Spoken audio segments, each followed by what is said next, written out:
You are going to rot in here alone. You are only leaving this house feet first."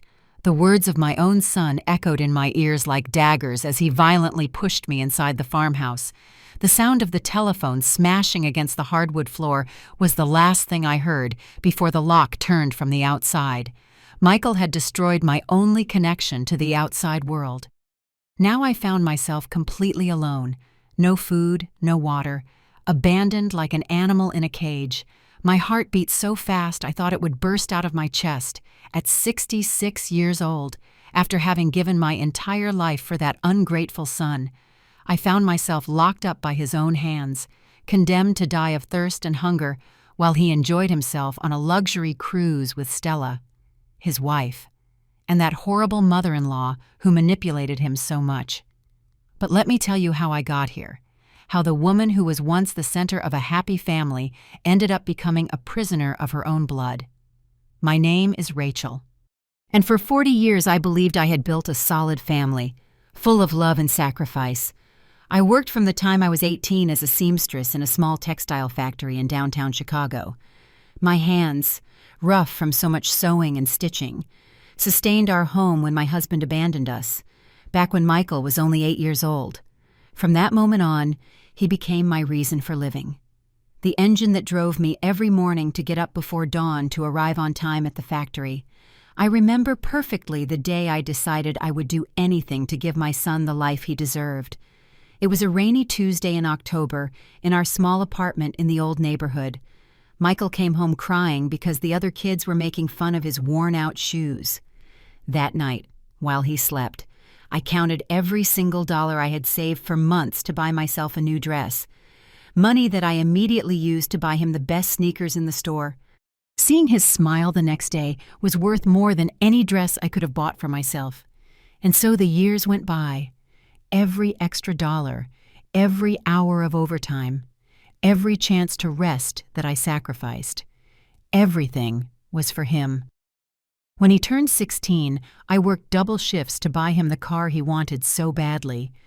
At 21, I took out a second mortgage on my small house to pay for his college tuition in civil engineering. I never complained. I never asked for anything. I firmly believed that a mother should give everything for her children, without expecting anything in return other than their love and respect. Michael graduated with honors and got an excellent job at a construction firm in the city. I felt like the proudest woman in the world when I saw him leave every morning with his sharp suit and his leather briefcase. My son is a successful professional. I would tell my neighbors with a smile that came from my soul. During those first years after his graduation, our relationship seemed perfect. He visited me regularly, he took me to dinner at nice restaurants downtown, and he always told me how grateful he was for all my sacrifices. Everything changed when he met Stella, the first time he introduced her to me. Something inside me shivered. It was not just her cold and calculating attitude, but the way she looked at my son, as if he were an investment that needed to be protected from outside influences. Stella was a 32-year-old woman, tall, with perfectly styled brown hair and a smile that never reached her eyes. She worked as an administrator at a private clinic, and from the first moment she made it clear that she considered Michael's family, specifically me, to be beneath her social standards. Her family came from money, people with connections who had always looked down on working-class people like us. During the first months of their relationship, I tried to get close to her. I cooked her favorite meals when they came to visit. I bought her small gifts with my meager savings. I even learned to cook her favorite gourmet dish. But every gesture of love from me was received with a fake smile and sarcastic comments that my son seemed not to notice, or worse, that he decided to ignore. "Rachel, do not bother so much," Stella would say to me with that sugary voice that got on my nerves. "We do not need you to do all this. We are not children anymore." But I could see the disdain in her eyes, the contempt for the older woman who had raised the man she now considered her property. The wedding was held 2 years after they met at the Grand Hotel, an elegant venue that cost more than $20,000. I, who had dreamed for years of the day my son would get married, felt like a stranger in my own family. Stella had organized everything without consulting me, from the guest list to the color of the flowers. When I tried to suggest that maybe we could include some family traditions that had been important to us, she looked at me as if I had suggested something completely ridiculous. "Rachel, honey," she said with that condescension I had already started to recognize. "This is a modern celebration. I do not think our guests would appreciate those old-fashioned customs." Michael, who used to defend me from any rude comment, simply nodded and changed the subject. On the day of the wedding, I sat in the front row wearing an emerald dress I had bought at the department store during a sale, feeling small and invisible while I watched my son promise himself forever to a woman who had already begun to push him away from me. During the ceremony, when the priest spoke about the importance of family and respect for parents, I saw Stella squeeze Michael's hand with a smile that froze my blood. That night, while I was cleaning up the plates from the small dinner I had hosted at my house for close relatives, I overheard a conversation between Stella and her mother. "Victoria, in the small backyard, now that we are married, we need to set clear boundaries," Stella was saying with a voice she had never used in front of me. "Michael is too soft with his mother. She thinks she can keep controlling his life. But those times are over." "You are right, daughter," Victoria replied with a cruel laugh. "Men need their wives to open their eyes about these things.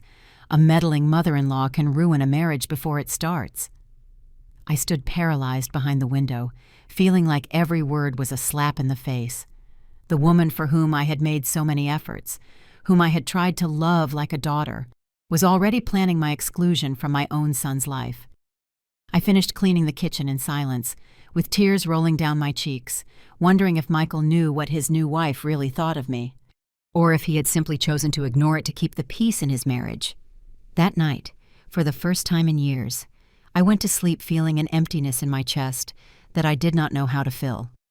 The following months confirmed my worst fears. Michael's visits became more and more sporadic, and when he came, he was always accompanied by Stella and stayed for shorter periods. The conversations that used to flow naturally between us became tense and superficial, constantly interrupted by subtle but hurtful comments from his wife. "Michael, do not forget we have that dinner with my parents," Stella would say every time my son seemed to be enjoying our conversation, or worse. "Honey, Rachel looks tired. Maybe we should go so she can rest," as if I were a decrepit old woman who needed to be taken care of instead of a vital woman who simply wanted to spend time with her son. But what hurt me the most was seeing how Michael had begun to change. The loving and considerate son I had raised was transforming into someone distant, someone who seemed ashamed of his humble origins and of the mother who had sacrificed everything for him. The small apartment in the old neighborhood where he had grown up now seemed too simple to him compared to the luxury condo he had bought with Stella in the estates, the most exclusive gated community in the suburbs. The first time Michael spoke to me with contempt was a Sunday afternoon, 3 months after his wedding. I had prepared his favorite lunch, the same pot roast he had loved since he was a child, and I waited anxiously for his weekly visit. When he arrived, he came alone, which filled me with hope, thinking that finally we would have quality time as mother and son. But something in his look had changed.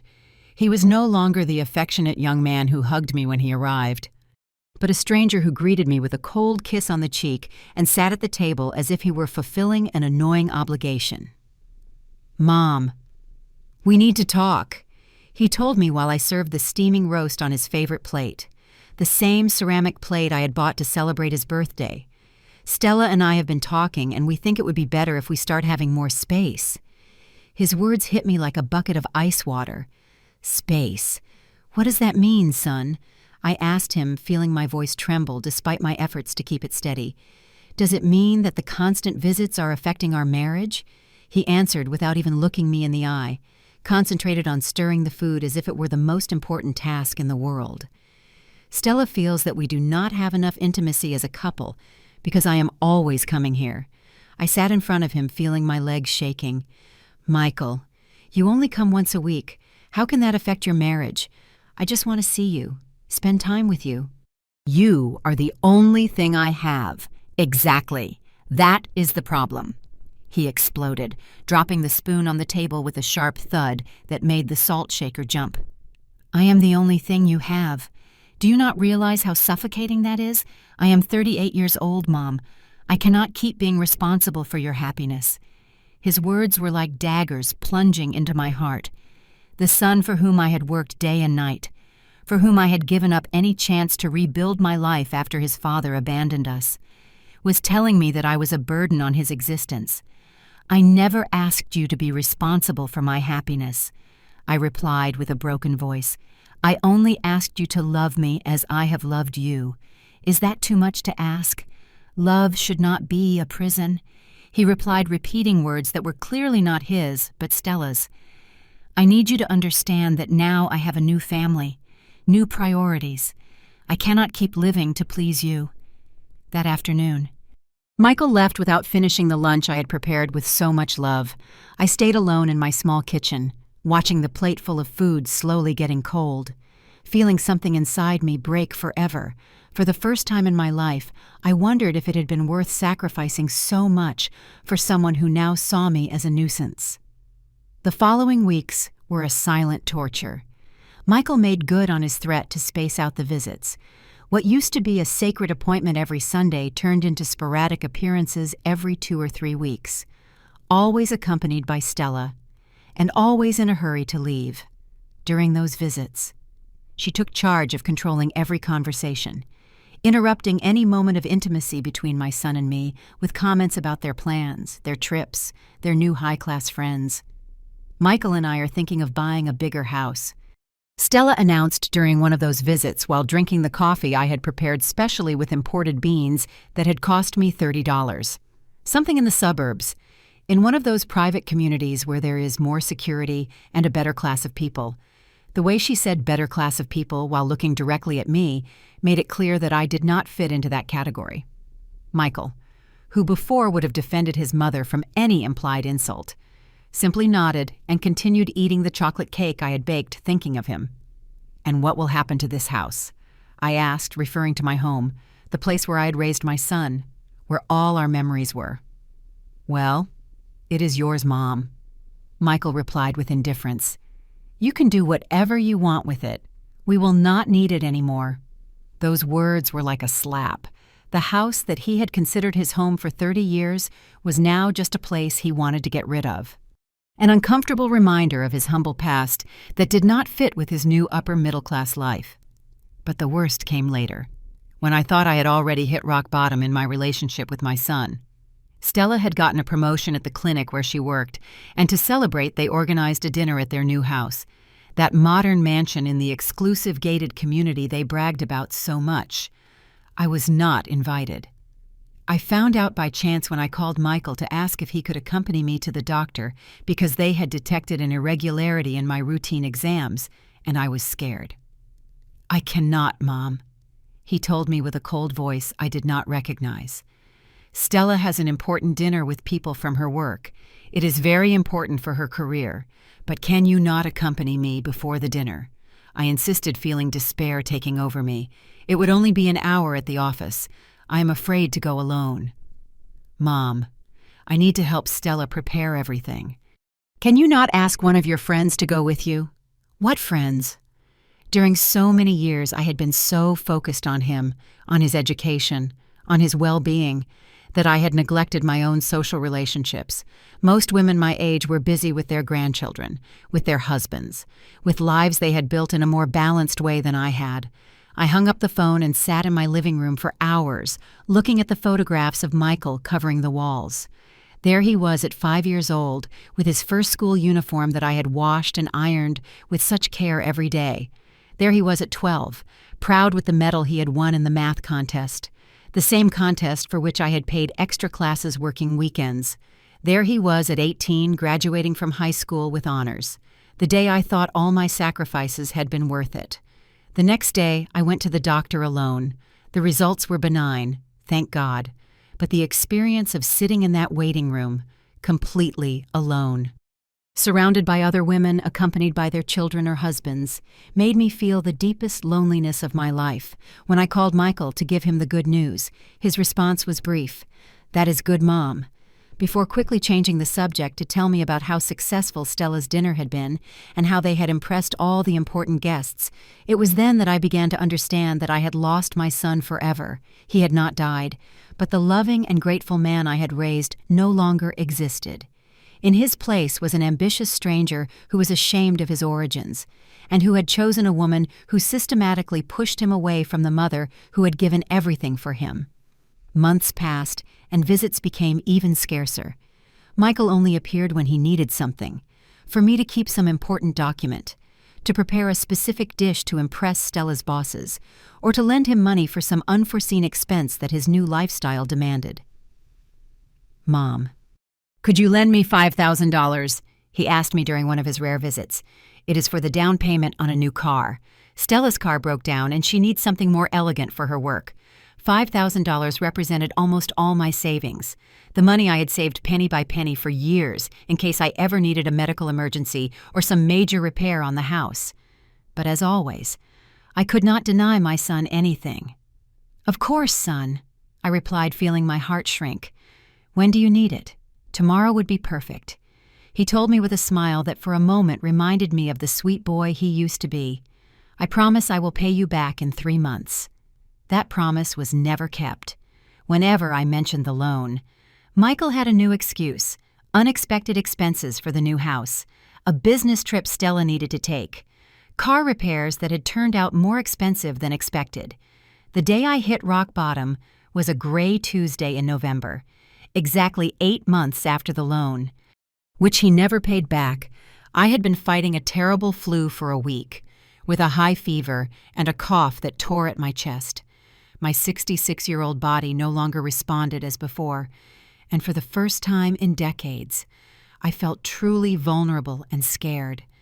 I called Michael hoping he could accompany me to the doctor again, or at least spend some time with me, to make sure I was okay. His answer froze me to the bone. "Mom, I cannot come. Stella and I have a very important appointment with the architect to remodel the kitchen. It has taken us months to get an appointment with him. He is the most requested one in the city. Michael, please." I begged him with my voice hoarse from the fever. "I just need someone to be with me for a few hours. I feel very bad and I am afraid I might faint. Can you not call a neighbor or something?" He replied with an irritation that pierced me like a dagger. "Stella says that independent adults should know how to take care of themselves without constantly depending on others," Stella says. Those 2 words had become the most painful phrase in my vocabulary. Everything my son thought, decided, or felt now passed through the filter of that woman who had managed to turn my loving boy into a cruel stranger. "I am your mother, Michael," I told him, feeling tears mixing with the fever. "Since when am I others to you?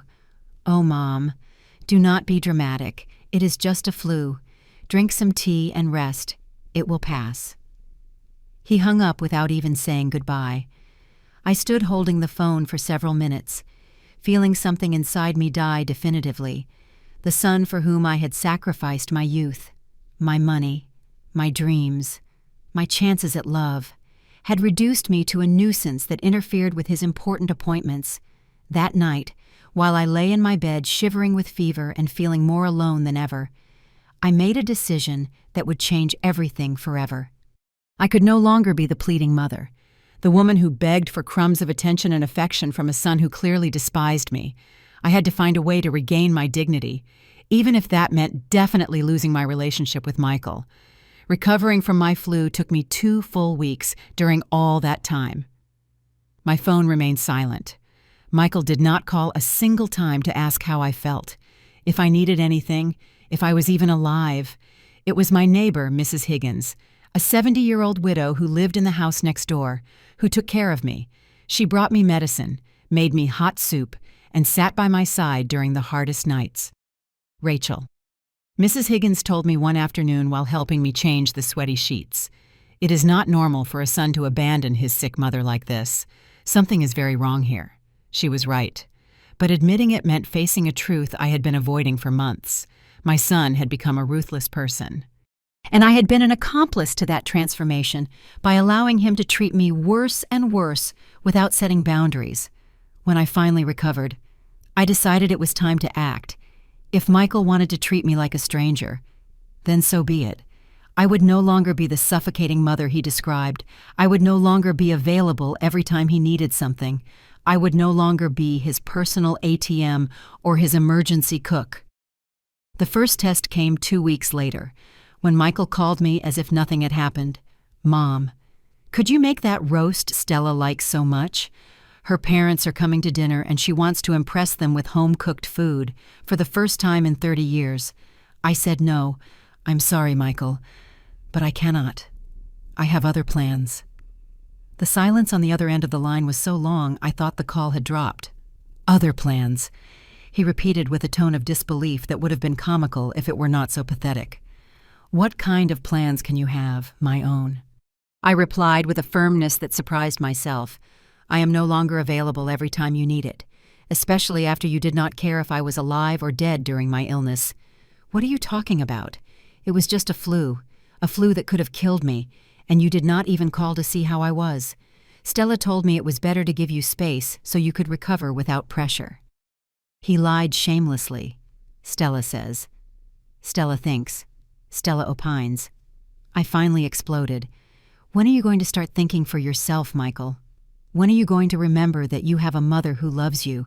Do not start with your drama, he shouted at me.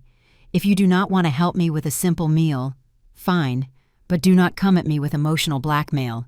He hung up violently, leaving me shaking, but for the first time in months, feeling something like relief. The following days were strange. On one hand, I felt guilty for denying my son something, but on the other hand, I experienced a sense of freedom I had not felt in years. I did not have to watch the phone waiting for his sporadic calls.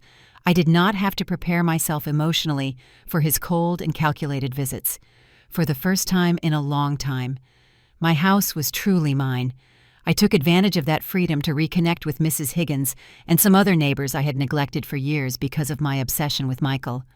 I started walking in the afternoons in the downtown square, tending to my small garden in the backyard, reading the books I had been accumulating but never had time to enjoy.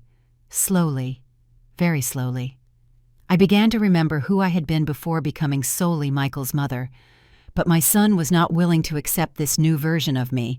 3 weeks after our phone altercation, he appeared at my door without warning, accompanied by Stella, and with an expression of fury I had not seen since his teenage years. "We need to talk," he told me as he walked into my living room without waiting for an invitation. Stella followed him wearing a violet outfit that probably cost more than my monthly salary when I worked at the factory. "Sure, make yourselves comfortable," I said with sarcasm, but decided to stay calm. "How can I help you? You can start by explaining what has gotten into you lately," Michael told me, sitting in the armchair where he used to curl up when he was a child for me to read him stories before bed. "First you hang up the phone on me, then you refuse to help me with a simple meal, and now the neighbors are going around saying you are bad-mouthing us. Bad-mouthing you." I asked, genuinely confused. "What have I supposedly said?" Mrs. Higgins told her sister, and her sister told the lady at the market, that you said I was an ungrateful son who abandoned his sick mother. Stella intervened with that voice that feigned concern, but distilled poison. "Do you realize the damage that can do to Michael's reputation at work?" I was left open-mouthed. It was true that I had spoken to Mrs. Higgins about my disappointment with Michael, but I never thought my words would go so far, nor that my son would be more worried about his reputation than about understanding my feelings. "Your reputation," I asked Michael directly, ignoring Stella completely. "That is your biggest worry, not the fact that your mother felt abandoned when she needed you most." "Oh, please," Stella burst out before Michael could answer. "Rachel, you are already 66 years old. It is time for you to grow up and stop behaving like a spoiled teenager seeking attention." The silence that followed those words was deafening. I looked at my son, hoping that finally, after so many humiliations, he would stand up and defend the woman who had raised him. I hoped he would tell his wife that she had no right to disrespect me in my own house, that he would remember everything I had sacrificed for him. But Michael remained silent, looking at his Italian shoes like a scolded child. "What? Michael's silence was more painful than any insult Stella could throw at me. In that moment, seeing my 38-year-old son sitting like a coward while his wife attacked me in my own home, I understood that I had definitely lost the boy I had raised with so much love. "I see you have nothing to say," I said directly to Michael, feeling rage beginning to replace the sadness I had carried for months. "I see you are going to allow me to be disrespected in my own house without lifting a finger to defend me." He finally looked up. But in his eyes there was no guilt or regret, only annoyance. "Mom, Stella is not disrespecting you. She is just telling you the truth you need to hear. You cannot keep living as if you were the victim of everything." The victim. I stood up, feeling all the frustration accumulated over years beginning to boil in my veins. I am the victim for expecting a minimum of respect from my own son, for wanting you to care if I was alive or dead when I had a 104-degree fever. It was just a flu. He shouted, also standing up.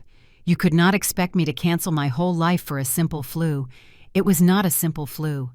It was your sick and scared mother asking her only son to accompany her to the doctor." I shouted back, feeling tears of rage beginning to roll down my cheeks. "It was the woman who worked double shifts to pay for your college, who mortgaged her house to give you a career, who gave up any chance of being happy so you could have everything you wanted. Nobody asked you to do that." His answer hit me like a punch in the stomach. "Nobody asked you to sacrifice your life for me. Those were your decisions." For a moment, the world stopped around me. My own son, the man for whom I had given everything, was telling me that my sacrifices had not only been unnecessary, but unwanted, that everything I had done for love had been a gigantic mistake that he now reproached me for. "You are right," I told him with a voice I did not recognize as mine, cold and calm despite the storm raging inside me. "Nobody asked me to sacrifice my life for you. They were my decisions, stupid decisions of a woman who believed that a mother's love meant giving everything without expecting anything in return." Stella smiled with satisfaction, clearly enjoying the show of seeing me destroyed by my own son's words. "I am glad you finally understand," Michael continued, cruelly encouraged by what he interpreted as my surrender. "Now maybe you can start living your own life instead of trying to control mine." "Oh, I am going to live my own life," I assured him, feeling a strange calm take over me. "In fact, I am going to start right now." I walked to the small table where I kept my important documents and took out the paper I had been avoiding looking at for months, the will I had drafted years ago, in which Michael was the sole beneficiary of everything I owned. "You know what, son?" I told him while holding the document in front of him. "You are right. My sacrifices were my decisions. Decisions that I now deeply regret having made. But also this house, these savings, this inheritance you were going to receive. They are also my decisions." Michael's eyes fixed on the paper with an expression I could not completely interpret. "What are you doing?" "I am making a new decision," I replied, heading to the paper shredder I had bought recently to get rid of old documents. "I am deciding that I no longer want a son who despises me to inherit anything from the stupid woman who sacrificed everything for him." "Mom, wait," he shouted, lunging towards me while I slowly fed the will to the machine, but it was already too late. The document disintegrated into thin strips that fell into the bin like confetti of my liberation. "What did you just do?" Stella asked me with a sharp voice that betrayed her true concern for the first time. Until that moment, she had been just the cruel wife having fun with the family drama. But now she realized she had just lost a considerable inheritance. "I just did what my son asked me," I replied with a smile that came from my soul. "I just stopped making decisions based on a love that is clearly unrequited." Michael was pale, looking at the remains of the will as if he could not believe what he had just witnessed. "Mom, you cannot. You cannot do that. This house, your savings, I am your only son." "Exactly," I told him, feeling a strength I did not know I possessed. "You are my only son, and you just told me that all my sacrifices for you were mistakes that nobody asked you for. So now I am going to correct those mistakes." "You are crazy," Stella shouted, losing her composure completely.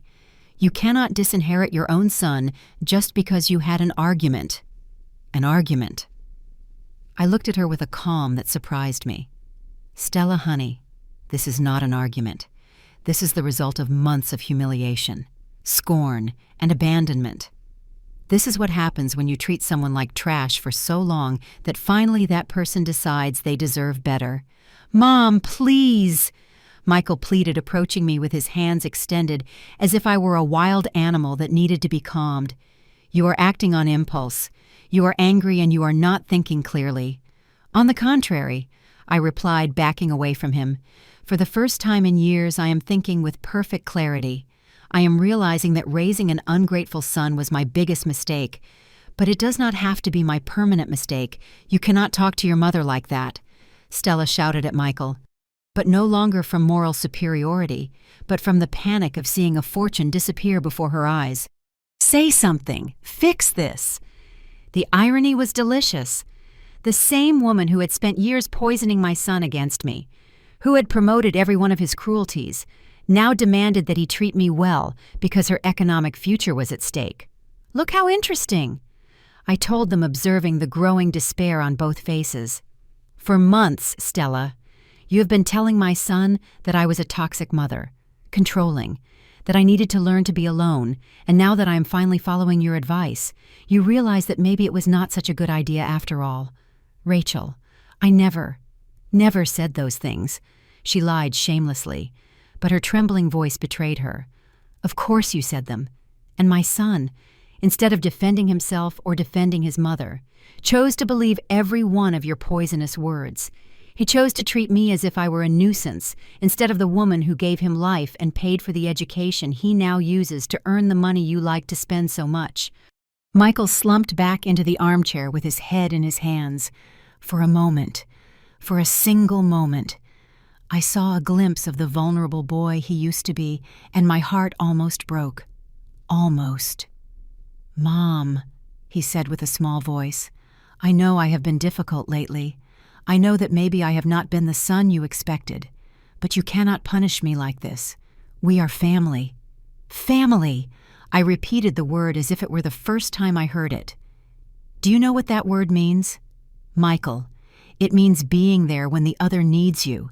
It means mutual respect. It means not allowing anyone, not even your wife, to humiliate the person who gave you life. I can change, he muttered, but his words sounded hollow even to himself. No, I replied with a firmness that surprised me. I am no longer interested if you can change. I am no longer interested in being the mother who begs for crumbs of affection from a son who clearly despises me. I have decided that I deserve better than that. But we are your only family, Stella shouted, now playing the emotional blackmail card she had criticized so many times when it came from me. No. I smiled at her with a sweetness that contrasted brutally with my words. You were my family.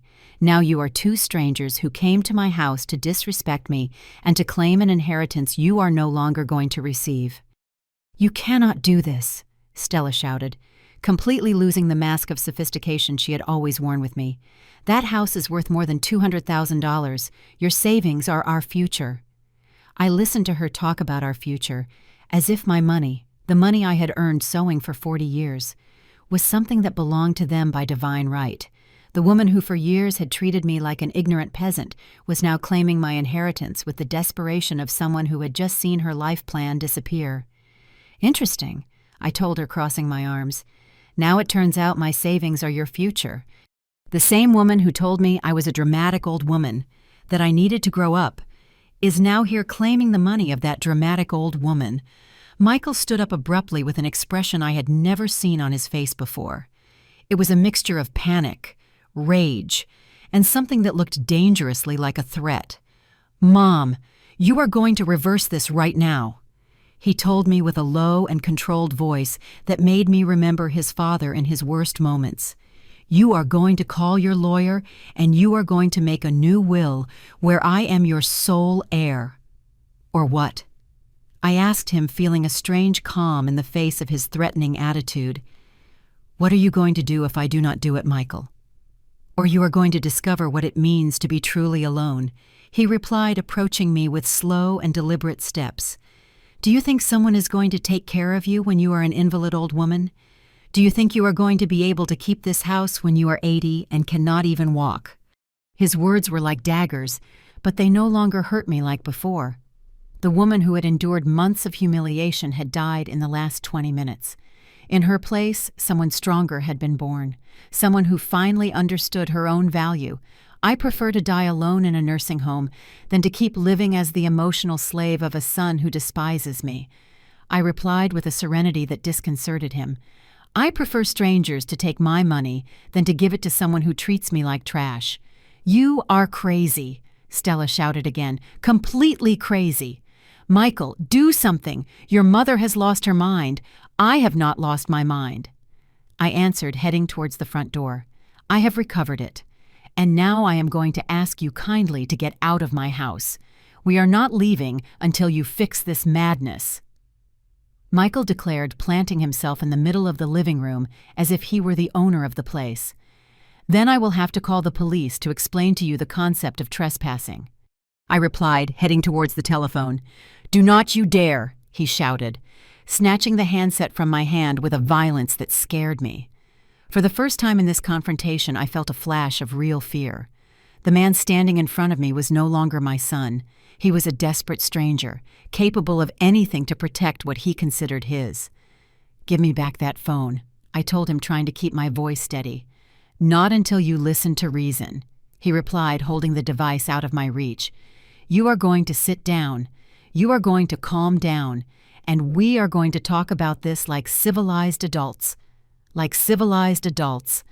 I laughed, feeling a hysteria bordering on madness. You are going to teach me about being civilized. The man who just snatched the phone from his 66-year-old mother.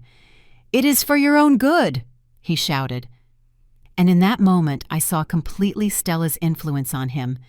Those were words she had used with me many times, always justifying her cruelties as acts of tough love. My own good, I repeated, feeling the last fiber of maternal love breaking definitely in my chest. For 30 years, everything you have done against me has been for my own good. Marrying a woman who hates me was for my own good. Abandoning me when I was sick was for my own good. Humiliating me in my own house is for my own good. Stella approached us with that fake smile I knew so well. Rachel, honey, I know you are hurt, but you have to understand that Michael only wants the best for you. We all want the best for you. All. I looked at her with an incredulity that bordered on the comic. You want the best for me. The woman who spent 2 years poisoning my son against me. The woman who told me I was a dramatic old woman who needed to grow up. That was just frustration of the moment. She lied pathetically. You know, we appreciate you very much. You appreciate me. I repeated her words as if they were a particularly funny joke. You appreciate me so much that my son did not speak to me for 2 weeks when I was sick. You appreciate me so much that you come to my house to demand I reverse a decision I made about my own money. Michael moved closer, still holding the phone out of my reach. Mom, listen to me well. You are going to make a new will.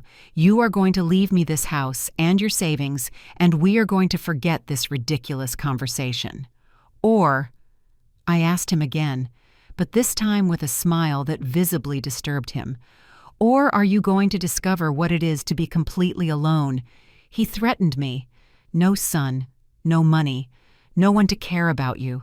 Michael, I told him, approaching him until our faces were a few inches apart. I am already completely alone. I already discovered what it is to have a son who does not care about me. The difference is that now, finally, I have decided to do something about it. Something in my tone must have alarmed him because, for the first time since this confrontation began, I saw uncertainty in his eyes. What do you mean by that? I mean that you two are going to get out of my house right now and you are never coming back. I mean that I am going to change the locks tomorrow. I mean that I am going to make a new will where all my money goes to charities that help single mothers so that no other woman makes the mistake of sacrificing everything for an ungrateful son. You cannot do that, they both shouted in unison, like a chorus of greed and despair.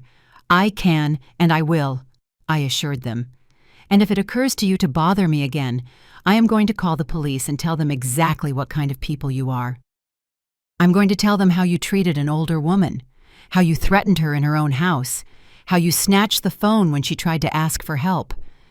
Michael looked at me for a long moment and for an instant. I thought maybe finally he was going to react like the son I had raised. I thought he was going to give me back the phone, that he was going to apologize, that he was going to remember who I was to him. Instead, he threw the phone against the wall with such force that it shattered, filling my living room with broken plastic and destroyed wires. There is your phone, he told me with a cruel smile that froze my blood. Let us see how you call the police now. The silence that followed was absolute. The three of us stared at the remains of the phone scattered on the floor, as if it were a perfect metaphor for what remained of our family relationship. Michael, I told him with a voice that sounded strangely calm.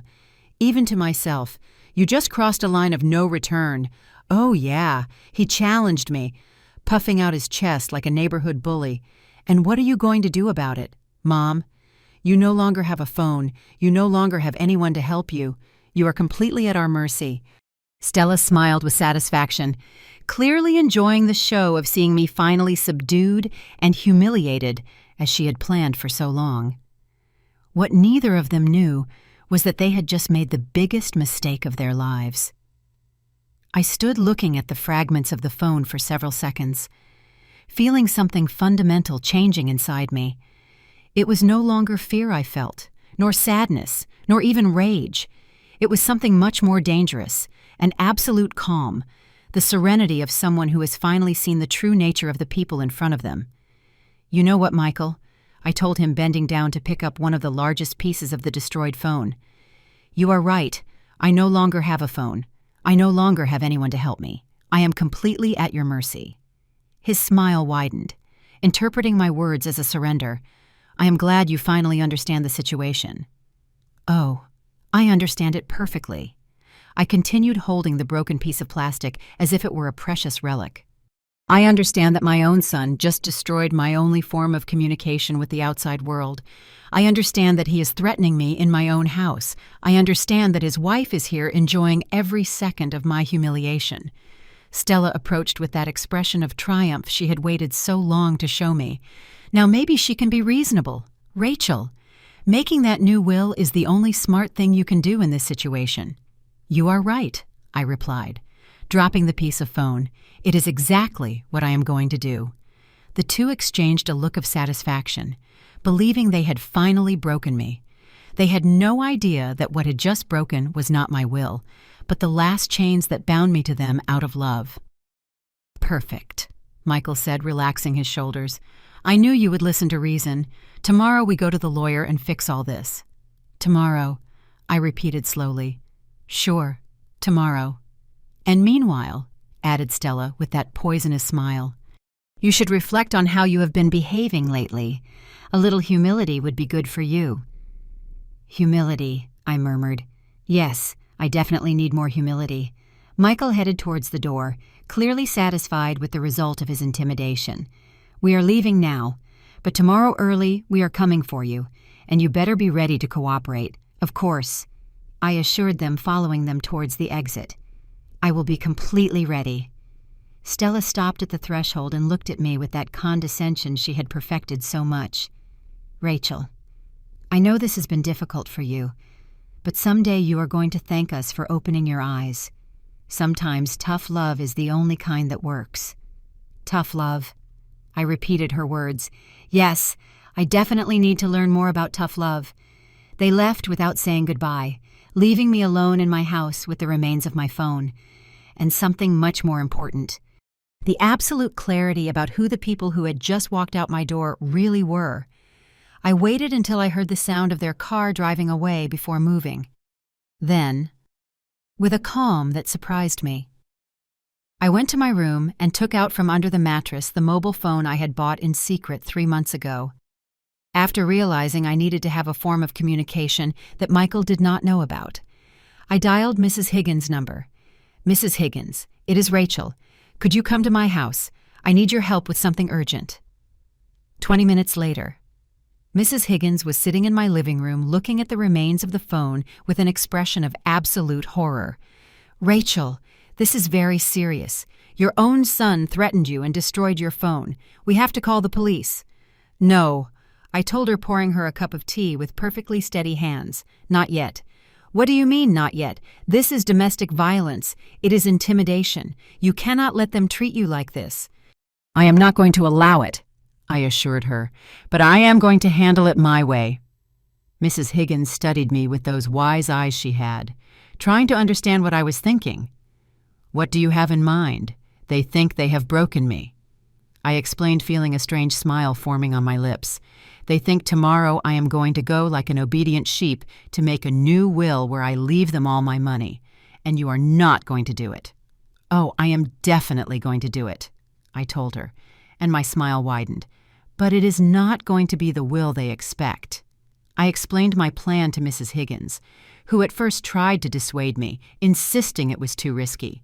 But when I told her all the details of how they had treated me during the last months, when she saw the remains of the phone and really understood what had happened that afternoon, her expression changed completely. "Are you sure you want to do this?" she asked me finally. "I have never been more sure of anything in my life," I replied. "For 30 years, I have allowed them to treat me badly for fear of losing my son's love. But today, I realized that love was lost a long time ago. What remains is not love. It is habit, comfort, and greed." Mrs. Higgins nodded slowly. "What do you need me to do?" "I need you to be my witness," I told her. "I need you to see exactly how they behave with me so that when it is all over, you can testify about what really happened."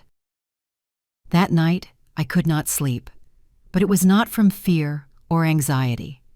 It was from the strange sensation of freedom I was experiencing. For the first time in decades, I was going to take total control of my life. I was going to prove to Michael and Stella that they had completely underestimated the woman they thought they had tamed. At 6 the next morning, I called the lawyer who had drafted my original will, Mr. Davis, a 62-year-old man with whom I had developed a respectful friendship over the years. "Arthur, I need your help urgently," I told him. Explaining the situation briefly, "I need you to come to my house this very morning before Michael and Stella arrive." "Of course, Rachel," he replied with a worried voice. "I will be there in an hour." While I waited, I began to prepare everything I would need. First, I called Frank, my 45-year-old neighbor who worked as an investigative journalist for the Tribune, one of the most important newspapers in the city. "Frank, I have a story that might interest you," I told him when he answered my call. "It is about financial abuse of the elderly, a quite personal case." Frank had done several reports on similar topics, and I knew he would immediately understand the importance of what I was telling him. "Tell me more, Rachel," he asked me, and I could hear the professional interest in his voice. I explained the situation, without going into too many details, but making it clear that I had proof of everything. "Would you be willing to help me document what is happening? I need someone with credibility to be a witness to what will occur today." "Absolutely," he replied without hesitating. "What time do you need me there?" "At 10, but I do not want them to see you. I have an idea of how we can do this." "At 8 o'clock sharp." Mr. Davis arrived at my house with his leather briefcase and an expression of professional determination. "Are you sure about these changes, Rachel?" He asked me after reviewing the new instructions I had given him. "They are quite drastic." "Completely sure." I confirmed, signing each page with a determination I had not felt in years, and I want it to be absolutely clear that I am making these decisions in full use of my mental faculties, without coercion of any kind. "Understood. The documents will be filed immediately," while Mr. Davis took care of the paperwork. I went down to the basement to prepare the other part of my plan. For months, I had been meticulously documenting every interaction with Michael and Stella. I had photographs. Recordings, copies of text messages, everything that could prove how they had treated me.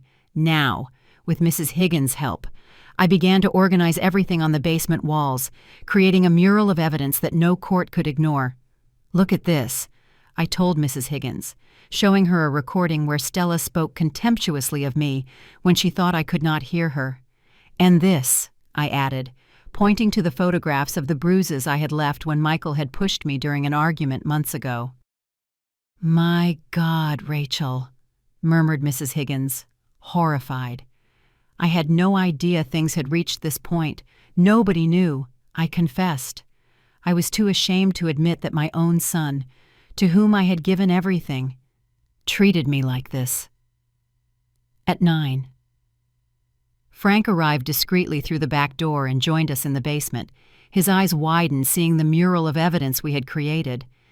"This is impressive," he said, approaching to examine some of the documents. "You have been incredibly meticulous, Rachel." "I had to be," I replied. I knew someday it would come to this. I explained to both of them exactly what role I wanted them to play in my plan. Frank installed a small, discreet camera in a corner of the basement, while Mrs. Higgins would prepare to call the police at the precise moment. "And if they get violent?" Mrs. Higgins asked, worried.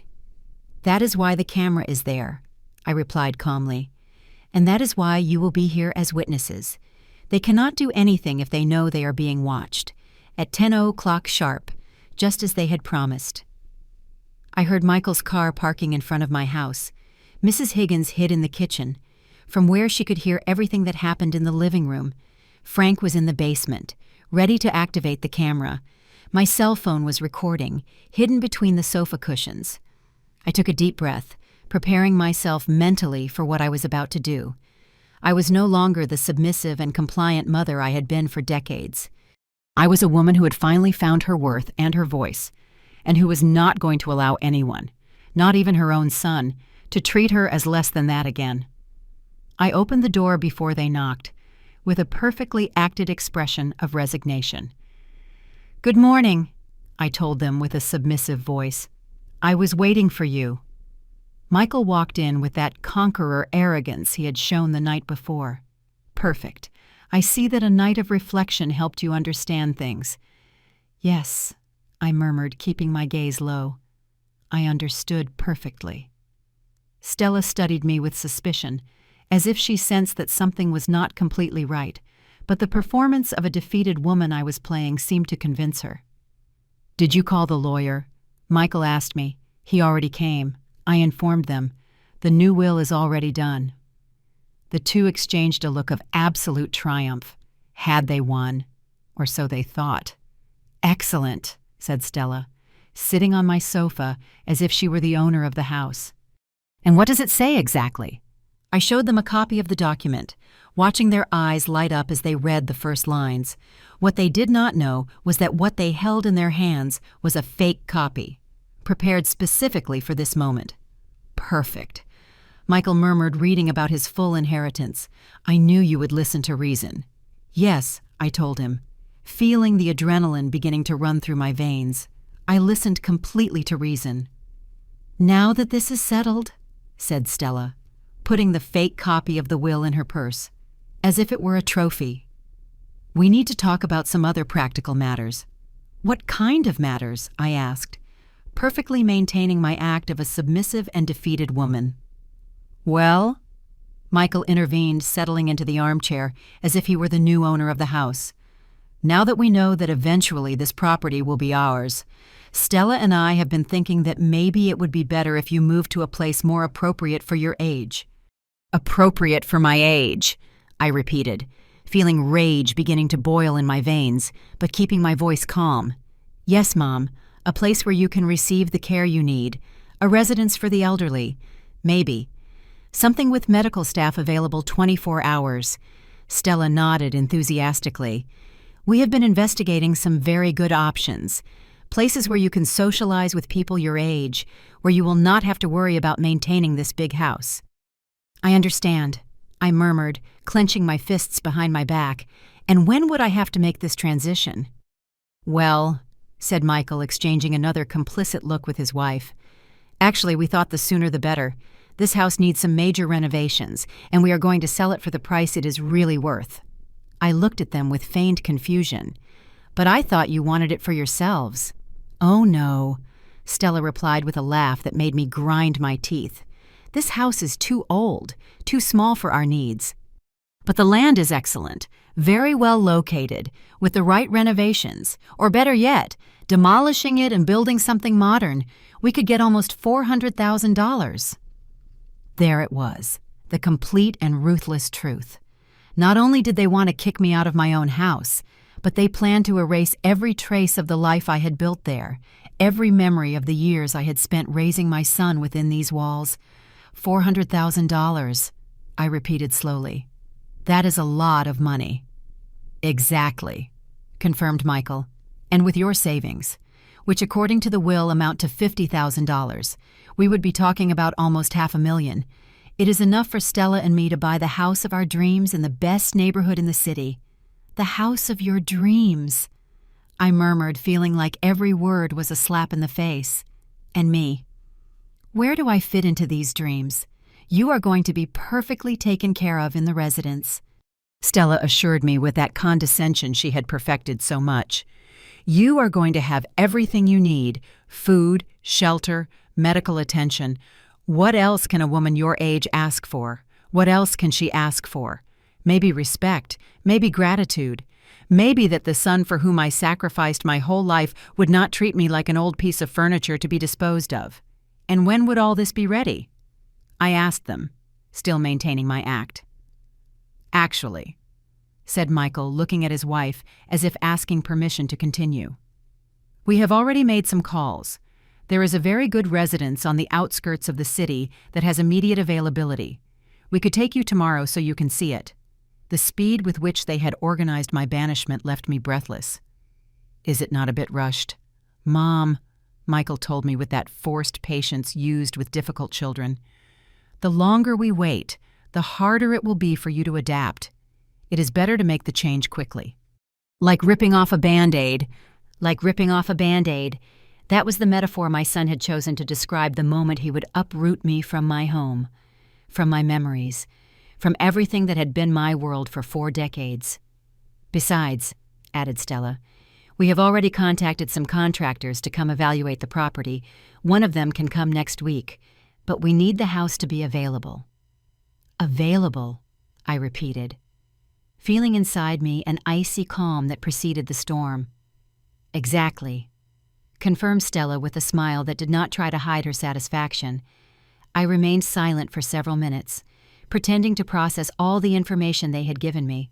In reality, I was savoring every second of this conversation, recording every cruel word, every ruthless plan, every sign of the greed and contempt they had been hiding behind their masks of filial concern. You know what? I told them finally, getting up from the sofa with deliberately slow movements. I think you are right. I think it is time for me to accept the reality of my situation.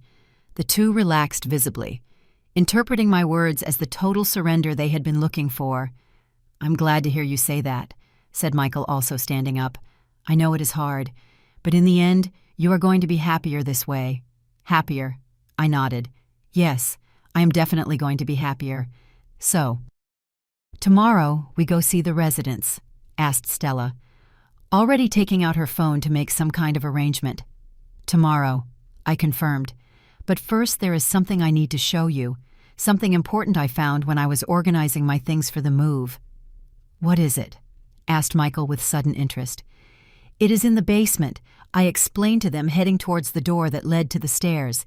It is something that belonged to your grandfather, something I thought you would like to have as a family keepsake. Curiosity overcame any caution they might have had. The two followed me towards the basement, going down the wooden stairs that creaked under our feet. My house's basement was a place Michael had avoided for years. Since he was a child, he had an irrational fear of closed and dark spaces, and as an adult, he had simply decided he had no reason to go down there. What he did not know was that I had turned that space into my private sanctuary. the place where I kept all my most precious memories and some other items I had been accumulating for months. "It is a little dark," I told them, turning on the stairlight, but leaving the rest of the basement in shadows. "Be careful where you step." We reached the bottom of the stairs, and I turned on the main light. The basement lit up, revealing what I had been preparing for months without them knowing. "What is all this?" asked Stella, looking around with a mixture of confusion and alarm. The walls were covered with photographs, documents, and newspaper clippings. But they were not normal family memories. They were evidence. Photographs of the bruises I had left after the times Michael had pushed me during our arguments. Copies of bank statements showing all the loans he had never paid back. Recordings of conversations where he and Stella spoke contemptuously of me, thinking I could not hear them. This is my archive. I explained to them with a calm that contrasted brutally with the expression of growing panic on their faces. Everything you have done, everything you have said, everything you have planned, everything is here. Michael approached one of the walls, reading some of the documents with a pallor that gave me immense satisfaction. "Mom, what is this? Why? Why did I document everything?" I finished his question. "Because I knew that eventually I was going to need proof of who you two really are." Stella had found the transcripts of some of her cruelest phone conversations I had recorded secretly during the last months. "This is illegal," she shouted, holding the papers with trembling hands. "You cannot record private conversations." "Actually, I can," I informed her. "In my own house, I have the right to record any conversation. And considering that I was documenting emotional and financial abuse, any court would consider it completely justified." The silence in the basement was deafening. Michael and Stella moved between the walls, covered with evidence like zombies, reading transcripts of conversations where they had planned my future without consulting me, seeing photographs that documented every humiliation, every moment of contempt they had made me suffer. "This right here," I told them, pointing to a particular section of the wall, "are all the times you asked me for borrowed money and never paid me back a single cent. In total, you owe me $47,000. Michael approached the documents with his face getting paler and paler. "Mom, those were not loans. They were family help. I laughed with a bitterness that came from my soul. "Is that what you call theft now? Because here I have recordings of you promising me that you were going to pay back every cent." Stella had found the most compromising photographs, images of her going through my drawers without permission during her visits, documents proving she had been investigating the value of my property without my knowledge, even screenshots of her text messages making fun of me with her friends. "How did you get this?" she asked me with a voice trembling with pure rage.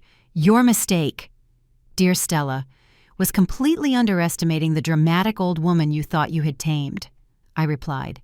"It turns out this old woman learned to use security cameras, recording apps, and many other modern tools during the months you thought she was losing her mind." In the center of the basement was a table with something neither of them had noticed until that moment. A laptop open with a video call active. "What is that?" "What is?" asked Michael, approaching the screen. That," I said with a smile that came from my heart, "is my life insurance during the last 20 minutes. Everything we have talked about upstairs and down here has been broadcast live to several very important people." The screen showed multiple video windows: Mr. Davis, my lawyer specializing in elder abuse, Mrs. Higgins from my kitchen, and to my utmost satisfaction, Frank, the investigative journalist from the Tribune. "Rachel!" exclaimed Mr. Davis from the screen. "Are you okay? Do you need us to call the police?"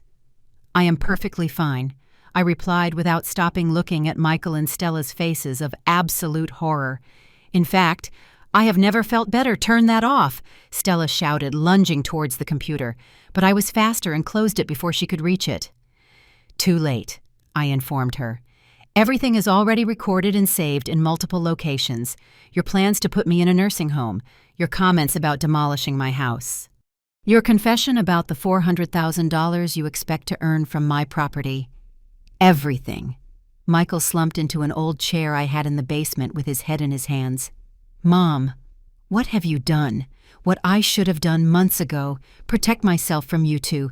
You cannot use any of this, Stella shouted, waving the papers she had been reading. These are private conversations. It is invasion of privacy. Honey, I told her with infinite patience, documenting abuse is not invasion of privacy. It is survival. I headed towards another section of the wall where I had hung something that filled them with even greater terror. Copies of recent legal documents. These here are particularly interesting, I continued. They are the lawsuits I'm going to file next week, one for financial elder abuse, another for intimidation and threats, and this last one for property damage for the phone you destroyed yesterday. Are you crazy? Michael shouted, standing up abruptly. I am your son. You cannot sue your own son. My son. I looked at him with a coldness that made him step back. My son died months ago. The person standing in front of me is a stranger who threatens me, who destroys my things, who plans to steal my inheritance and put me in a home against my will. Tears began to roll down my cheeks, but they were not tears of sadness.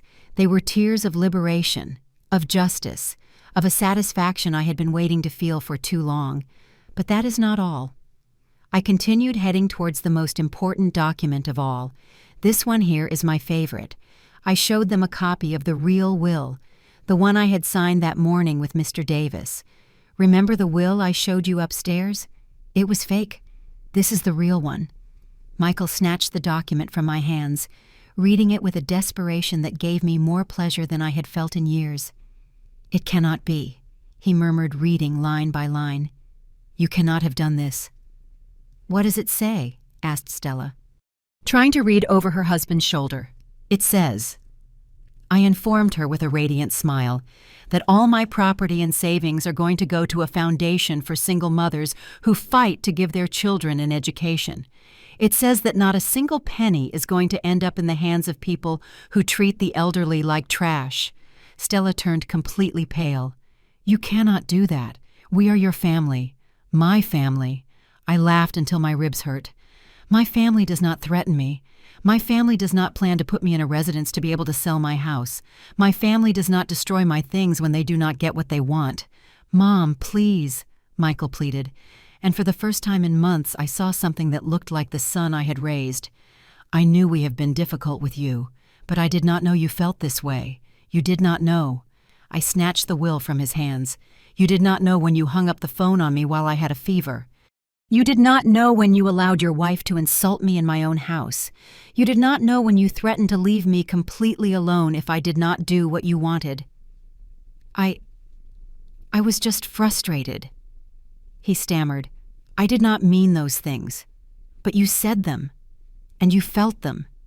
And for months you treated me as if I were a nuisance you had to tolerate until you could finally get rid of me.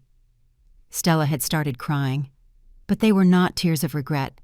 They were tears of pure rage and frustration at seeing her perfect plan crumble before her eyes. This is not going to stay like this, she shouted. We are going to contest that will. We are going to prove you are not in your right mind. Go ahead, I told her, approaching her until we were face to face. Try to prove I am not in my right mind. Try to explain to a judge why a woman who meticulously documented months of abuse and neglect has no right to decide what to do with her own money. The silence that followed was absolute. The two finally understood they had lost, that their greed and cruelty had been their undoing. Besides, I added, heading towards the stairs, you forget that all this is going to be published in the newspaper next week. Frank already has all the material he needs to write a very interesting article about elder abuse in middle-class families. Your names, your photographs, your own words describing your plans for me. You cannot do that, Michael shouted, following me towards the stairs. That is going to ruin my career. You should have thought of that before threatening your mother, I replied without turning to look at him. We reached the main floor of the house, where Mrs. Higgins was waiting for us with an expression of absolute satisfaction on her face. How did everything go? She asked me, although Michael and Stella's devastated expression had already given her the answer. Perfectly, I replied. I think our guests are ready to leave. Michael and Stella stood in my living room like statues, processing the magnitude of what had just happened to them. All their arrogance had disappeared, replaced by a desperation that would have made me pity them if I had not been savoring every second of their destruction. "Mom," Michael told me with a broken voice I had not heard since he was a child. "There has to be a way to fix this. We are family.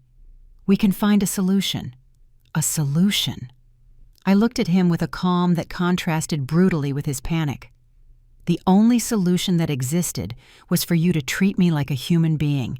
You had that opportunity for months and you wasted it every day."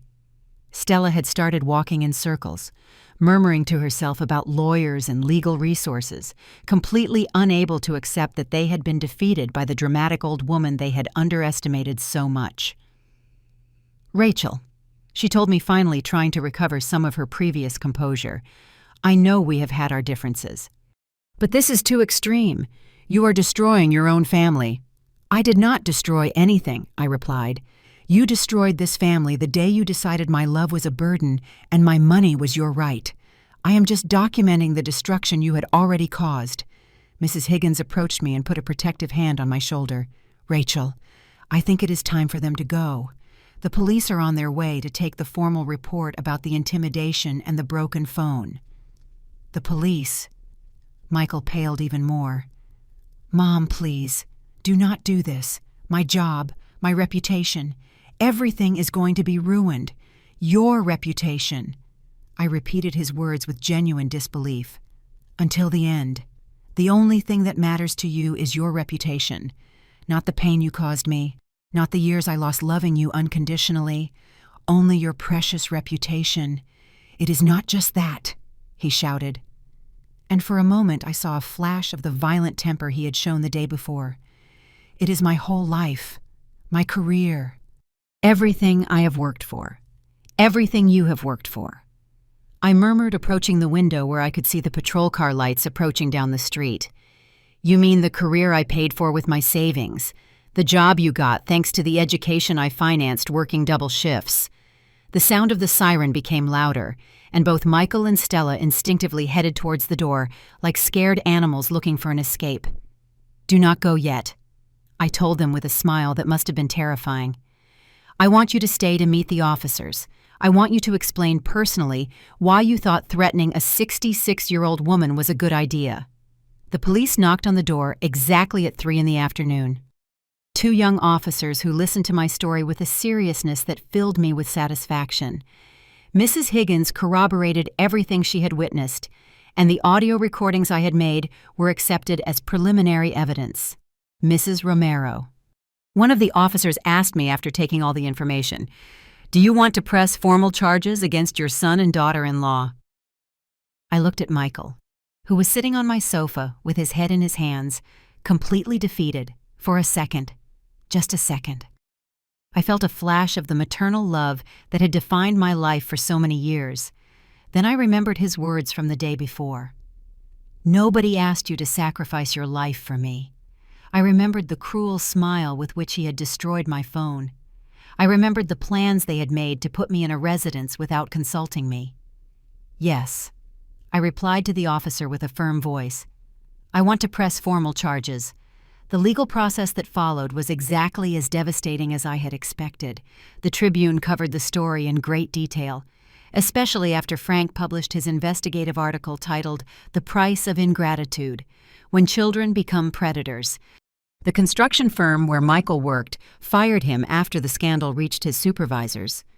Stella lost her position at the city clinic when the administrators decided that a person involved in elder abuse was not appropriate for a medical environment.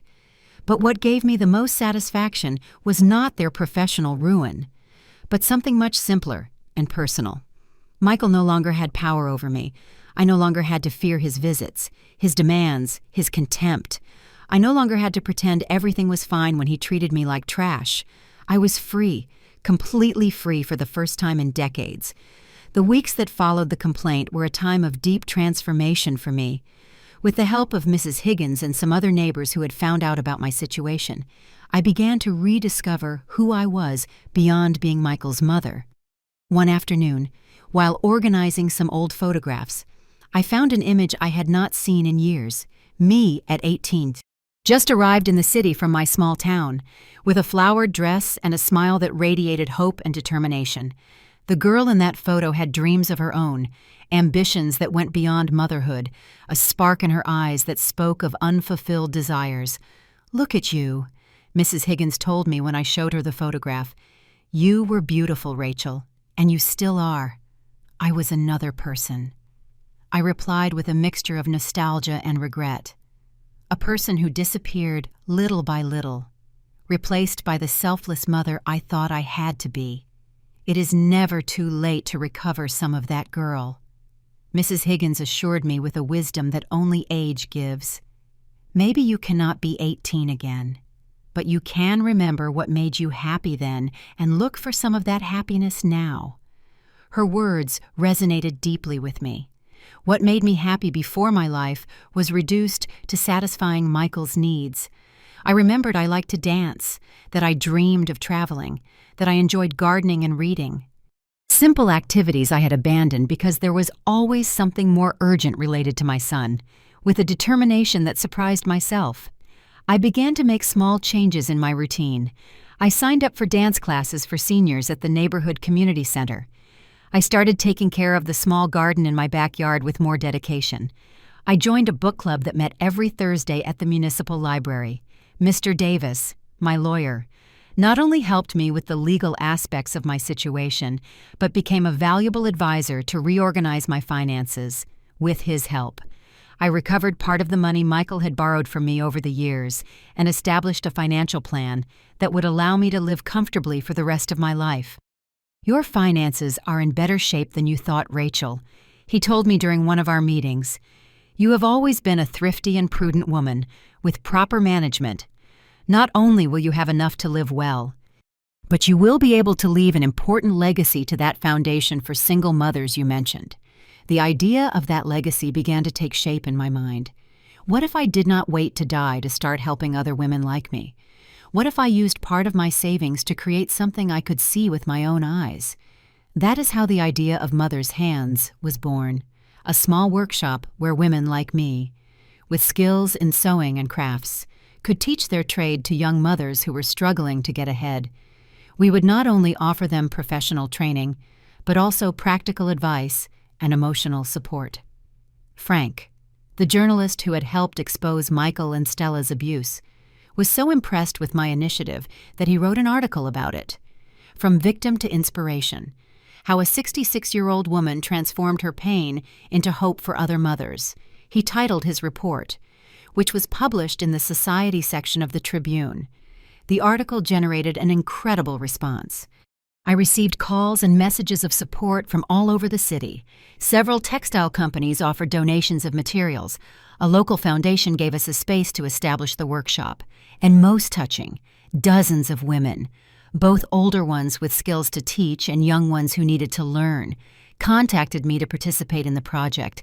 I never imagined something like this could happen. I confessed to Mrs. Higgins one afternoon while we drank coffee in my garden, now blooming with rose bushes and jasmine. "Suddenly, I have a purpose, something that goes beyond being Michael's mother." "You were always more than Michael's mother," she replied firmly. "You had just forgotten it, and now not only have you remembered it, but you are helping other women not to make the same mistake." While Mother's Hands began to take shape, my social life also flourished. The dance classes had introduced me to a group of men and women my age who, like me, were rediscovering the joy of living at this stage of life. The book club had connected me with people who shared my love for books and ideas. And my work at the workshop had put me in contact with women of all ages whose experiences and stories enriched my life every day. One Sunday afternoon, almost 6 months after the confrontation in the basement, I was sitting in the downtown square enjoying the spring sun when I saw a familiar figure approaching me. It was Victoria, Stella's mother, that woman who had laughed cruelly about the idea of keeping Michael away from me on the wedding day. "Rachel," she told me with a voice that tried to sound sure but trembled slightly, "can I sit for a moment?" I looked at her with surprise. Of all the people I expected to see that day, Victoria was the last one. "Go ahead," I told her.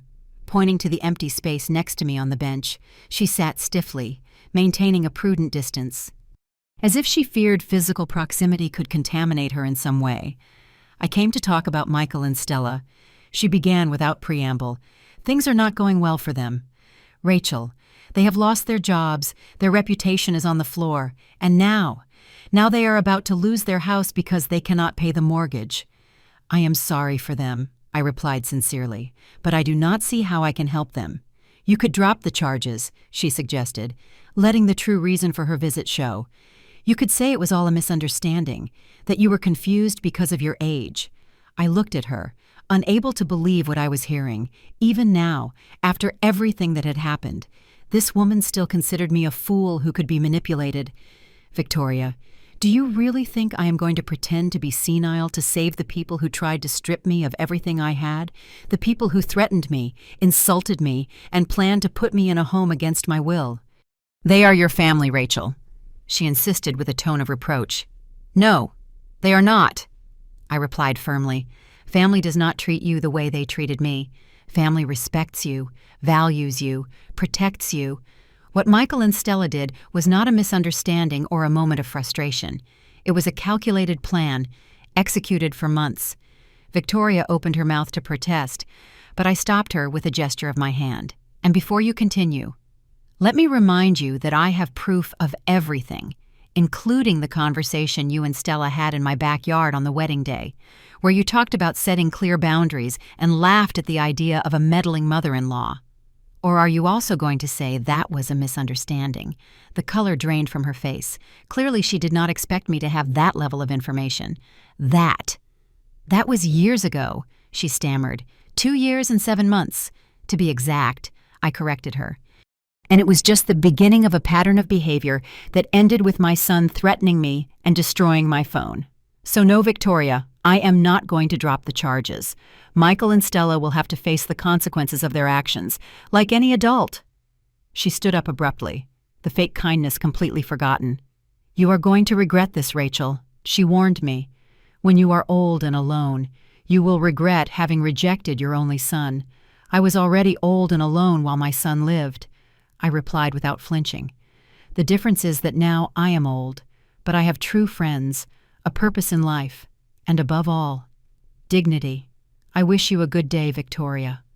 I watched her walk away with quick and furious steps, and for a moment I felt a pang of sadness. Not for me, but for her.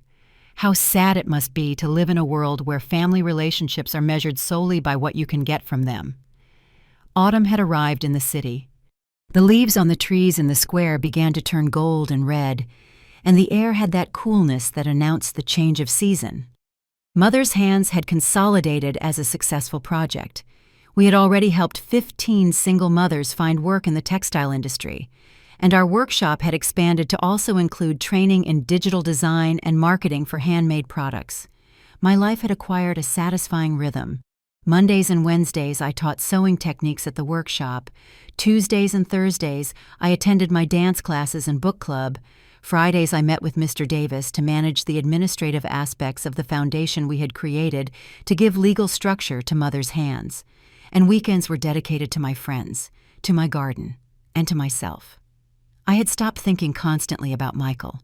The pain of his betrayal was still there, of course, like a scar that would never completely disappear. But it no longer dominated my thoughts nor defined my existence. I had learned to remember the good times with gratitude and accept the bad ones as necessary lessons that had led me to where I was now. That Sunday morning, I had decided to dedicate to my garden. The roses needed pruning before winter arrived, and there were some tulip bulbs I wanted to plant for the following spring. I was kneeling in the dirt, with my hands protected by gardening gloves and my face slightly sweaty from the effort.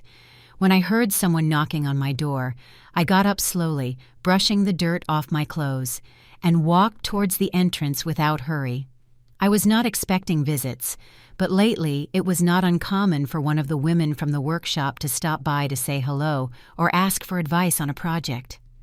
When I opened the door, my heart skipped a beat. In front of me, with an expression of absolute defeat on his face, was Michael. 3 months had passed since the trial where he had pleaded guilty to intimidation and property damage, accepting a sentence of community service and a restraining order that forbade him from approaching me. Seeing him there, violating that order, produced a strange mixture of emotions: surprise, fear, a flash of the old maternal longing, and, predominant above all, a firm determination not to fall back into the same patterns. "Mom," he said with a voice I barely recognized, "can we talk?" I looked at him for a long moment, studying his gaunt face, his deep, dark circles, the way he had aged years in just a few months. He wore simple clothes, far from the elegant suits he used to wear, and his hair, before always perfectly styled, was messy and longer than I had ever seen it. "You should not be here, Michael," I replied finally. "There is a restraining order." "I know," he admitted, lowering his gaze, "but I needed to see you. I needed to ask for your forgiveness." "Forgiveness?" I repeated, without making any move to invite him in. "Yes," he nodded fervently, "for everything. For how I treated you, for the horrible things I said to you, for having threatened you and broken your phone, for having allowed Stella to treat you badly. For everything. Mom." I had imagined this moment many times, in my most optimistic fantasies. Michael came repentant, and I forgave him instantly, recovering the son I had lost. In my most bitter moments, I kicked him out without listening to him, savoring the revenge of rejecting him as he had rejected me. But now that the moment had arrived, I felt neither the impulse to hug him nor the desire to hurt him. I only felt an immense sadness for everything we had lost. "Why now, Michael?" I asked him. "Why after all this time?" "I have lost everything, Mom," he confessed. And tears began to roll down his cheeks.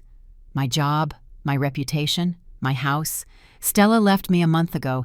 She said she could not continue with a man with no future. I am living in a tiny apartment downtown, working as a clerk in a hardware store because no one else wants to hire me. I have nothing."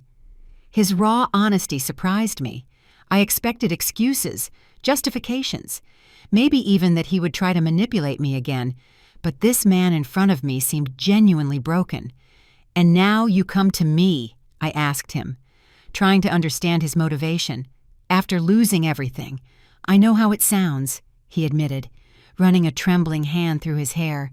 "I know it seems like I only come because I have lost everything. And maybe there is some of that.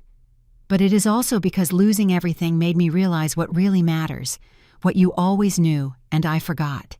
That money, social status, appearances, none of that is worth anything if you do not have love and respect in your life." His words reminded me of the young woman I had been, the girl in the photograph I had found, the one who valued simple and true things before life hardened her. "Mom," Michael continued, taking a small step towards me, "I'm not asking you for money. I'm not asking you to take me in. I only ask for the opportunity to show you that I can change, that I can be better, that I can be the son you deserve." For a moment, for a single moment, I felt the familiar temptation to console him, to open my arms and forgive everything as I had done so many times before. But then I remembered something I had learned during these months of freedom. Forgiveness without consequences is not love. It is cowardice. "Michael," I told him, keeping the door ajar. "For 30 years I forgave every cruelty, every contempt, every moment you treated me as if I were less important than anything else in your life. I forgave you because I thought that was what mothers who love do." "Exactly," he exclaimed, trying to get closer. "You are my mother. You love me. I loved you." I corrected him. I loved the sweet boy who used to hug me when he had nightmares. I loved the ambitious young man who promised me that someday he would pay me back everything I had sacrificed for him. But that boy, that young man, died a long time ago. The person standing in front of me is a stranger who chose greed over love, who chose cruelty over gratitude. "I can change," he shouted, desperate. "I can be the son you want again. I do not want you to change for me." I told him, starting to close the door, "If someday you change, Let it be for yourself, because you realize that the person you became is someone despicable, but it is no longer my responsibility to fix you. Mom, please. He put his foot in the door, preventing me from closing it completely. You cannot abandon me like this. I am your only son. No. I replied with a firmness that surprised even me. You abandoned me. I am just officially recognizing something that happened months ago. Michael slowly withdrew his foot, as if he finally understood there was no turning back. His face reflected a mixture of disbelief, despair, and, for the first time, something that seemed to be real understanding. I am sorry, Mom, he murmured. I am truly sorry. I am sorry, too. I replied sincerely. I am sorry things reached this point. I am sorry I was not strong enough before to set boundaries. Maybe if I had done it, we would not be here now. He stood looking at me for a moment longer, as if he wanted to etch my image in his memory. Then he nodded slightly and turned to leave. I watched him walk away down the driveway, with his shoulders slumped and his head down. A part of me wanted to call him, tell him to come back, that we would find a way to rebuild what had been broken. But the wiser part, the one that had learned to value herself, stood firm. I closed the door and leaned against it, feeling tears roll down my cheeks. They were not tears of doubt or regret, but of mourning for what could have been and would never be. The son I had known and loved for so many years no longer existed, and it was time to let go of both him and the mother I had been. That night I could not sleep. I stayed awake remembering Michael's visit, reliving our conversation, wondering if I had done the right thing rejecting him. It was not the first time I doubted my decision to cut the relationship with him, but it was the first time I had the real opportunity to reverse it. The next morning, with tired eyes but a clear mind, I called Mrs. Higgins and asked her to come for coffee. I saw Michael yesterday. I told her when we were sitting in my garden with steaming cups in our hands. He came to ask for forgiveness. Mrs. Higgins looked at me with concern. What did you tell him? That no. I replied simply, that it was no longer my responsibility to fix him. And how do you feel about that? Sad, I admitted, but also at peace. For the first time in my life, I put my needs above his, and although it hurts, I know it was the right thing. Mrs. Higgins nodded understandingly. Sometimes the truest love is the one that knows how to say no, not only for oneself, but also for the other. Michael needs to learn to live with the consequences of his actions. If you took him back just like that, you would be stealing the opportunity to really grow. Her words comforted me deeply. She was right. My rejection was not cruelty. It was a form of respect, both towards myself and towards Michael. I was giving him the opportunity to find his own way, to rediscover the values he had lost, to become a man who could look in the mirror without shame. With the passing of weeks, Michael's visit became a memory I could contemplate without it destroying me. Life went on. Mother's hands thrived, my circle of friends expanded, and my garden bloomed with new plants every season. One day, almost a year after the confrontation in the basement, I received a letter. It had no sender. But I immediately recognized the handwriting on the envelope. It was from Michael. I opened it with trembling hands, not knowing what to expect. More pleas, recriminations, a new attempt at manipulation. What I found left me breathless. Dear Mom, I do not know if you will read this letter or throw it away without opening it. I would not blame you if you did, but I needed to write to you. Not to ask for anything this time, but to thank you. Thank you for saying no that day at your door. Thank you for not rescuing me when I hit rock bottom. Thank you for forcing me to face the consequences of my actions. The last few months have been the hardest of my life, but also the most revealing. I have had to really look at who I am and who I became, and I did not like what I saw. I have had to accept that the man I was with you, with Stella, with everyone, was not someone I could be proud of. I am working on myself. I attend therapy. I do volunteer work with the elderly as part of my community service. But now I do it because I want to, not because they force me. I am learning to listen, to respect, to value the things that really matter. I do not ask you to forgive me. I do not ask you to let me back into your life. I just wanted you to know that I am trying to be better, not for you, not to impress you or get you back, but for me. Because I finally understood what you tried to teach me all those years, that true wealth lies in how you treat others, in the integrity with which you live your life. I have seen the articles about your foundation. I am proud of you, Mom. You were always stronger and wiser than I ever recognized. With love and respect. Michael. I read the letter 3 times, with tears running freely down my face. They were not tears of sadness or joy, but of something deeper and more complex, the recognition of a cycle finally completing. The boy I had raised with so much love, who had gotten lost along the way, was perhaps finding his way back, not to me, but to himself. I did not answer him immediately. I needed time to process my feelings, to ensure that any response I gave came from a place of clarity and not impulsive emotion. A few days later, I sent him a brief note. Dear Michael, thank you for your letter. I am glad to know you are finding your own way. Personal growth is a long and difficult journey, but also the most valuable one we can undertake. I am proud of the steps you are taking. I cannot promise that things between us will ever be like before. Too much has been broken for that. But maybe, with time, we can build something new, something based on mutual respect and healthy boundaries. For now, let us each continue on our path. When you are ready, when I am ready. Maybe we can have a coffee and talk like 2 adults who respect each other. With love. Mom, that afternoon, while the sun set over the city, dyeing the sky orange and pink, I sat in my garden surrounded by the flowers I had planted with my own hands. I thought about everything that had happened in the last year. The pain, the betrayal, the struggle, also the rebirth, the strength, the freedom. I had lost my son, yes, but I had found myself.